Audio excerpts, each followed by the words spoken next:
Germany in 1989, a divided country. If it were ever to be reunited, it would need the consent of the four victorious powers of World War II. The Soviet Union, the US, Britain and France had so-called reserved rights. I left my East German translator to follow the rest of the press conference. And Schabowski said, yes, the wall is now open, or worse to that effect. Privatreisen nach dem Ausland können ohne Vorliegen von Voraussetzungen, Reiseanlässe und Verwandtschaftsverhältnisse beantragt werden. And my translator, who had never been to the West, was one of the first ones through, Victor Homola. And he rushed through and started begging the people he met to give him a lift to my hotel. He had no idea where the hotel is. And suddenly he's banging on my door, but I'm in the middle of writing a story. I don't know what's happened. And he bursts in, and I say, Victor, listen, I'm writing a story. Take something from the minibar, and I'll talk to you in a minute. And then suddenly I think, Victor Homola is here in West Berlin. He's not allowed to be here. He's an East German. Victor, what are you doing here? And he finally says, that's what I'm trying to tell you. The wall is down.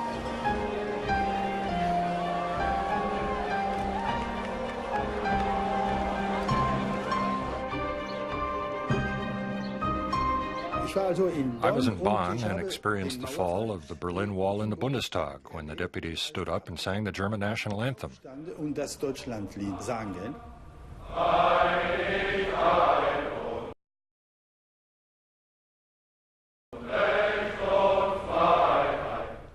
I have to say it was heartrending.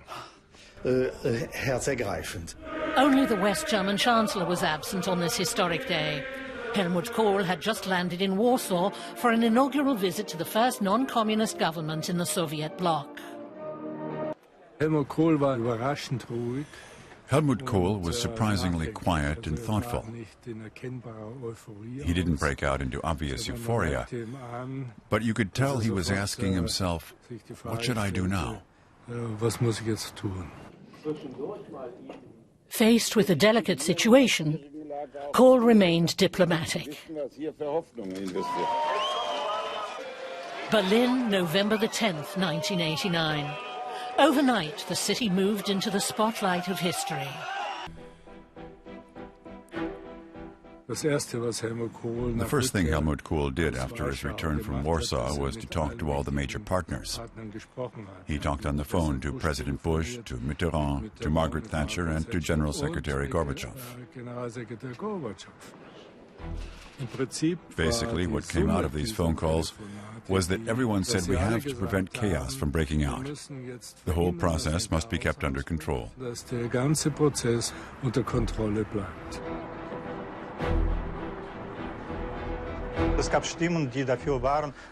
After the wall fell, there were calls for Soviet troops to intervene immediately. But the man who decided everything was General Secretary Gorbachev.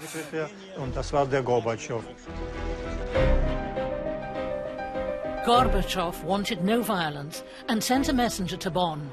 It was a real surprise for the Chancellor's office. An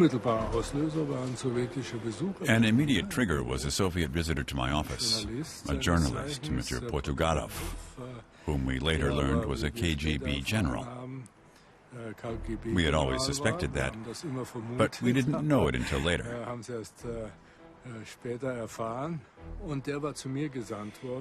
He had been sent to me with a list of questions, and these questions all revolved in principle around the subject of German unification.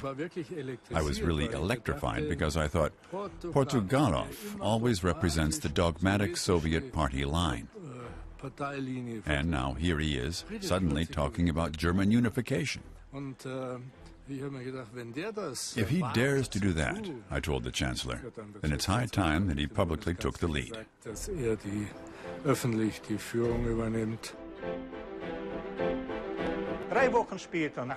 3 weeks after the fall of the wall, Kohl's advisor, Horst Teltschik, called me in my office.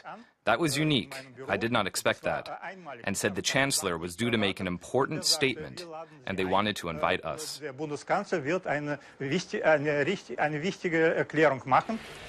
Die künftige Architektur Deutschlands muss sich einfügen in die künftige Architektur Gesamteuropas.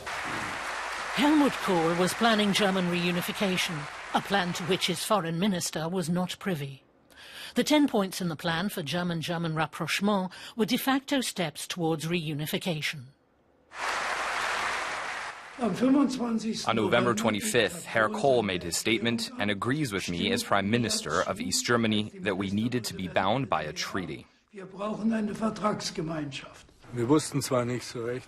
Although we didn't rightly know what being bound by a treaty meant, I said we'd think of something.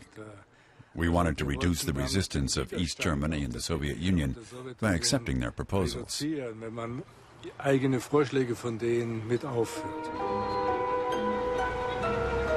The 10-point speech did shock all of us because we had so-called reserved rights about what would be the solution to the German question.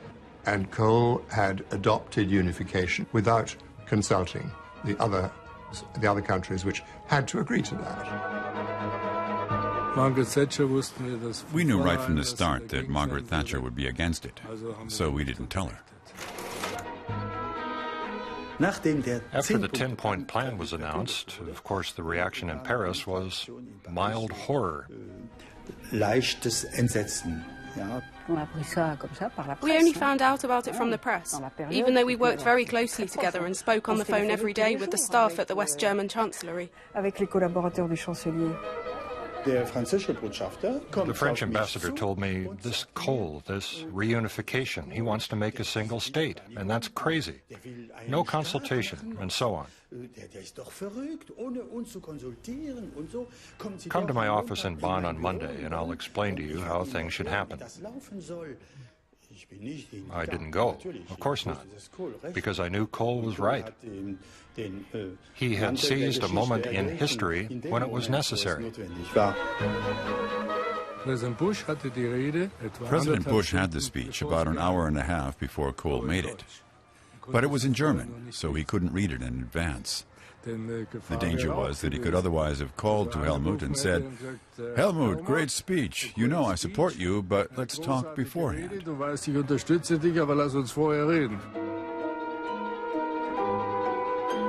There were a lot of anxieties among countries in the West. There were anxieties in countries in the East about what would happen. Would you have a new Mitteleuropa? So the notion of a united NATO was Germany in NATO was partly to preserve the stability that we've had for the past 25 or 30 years.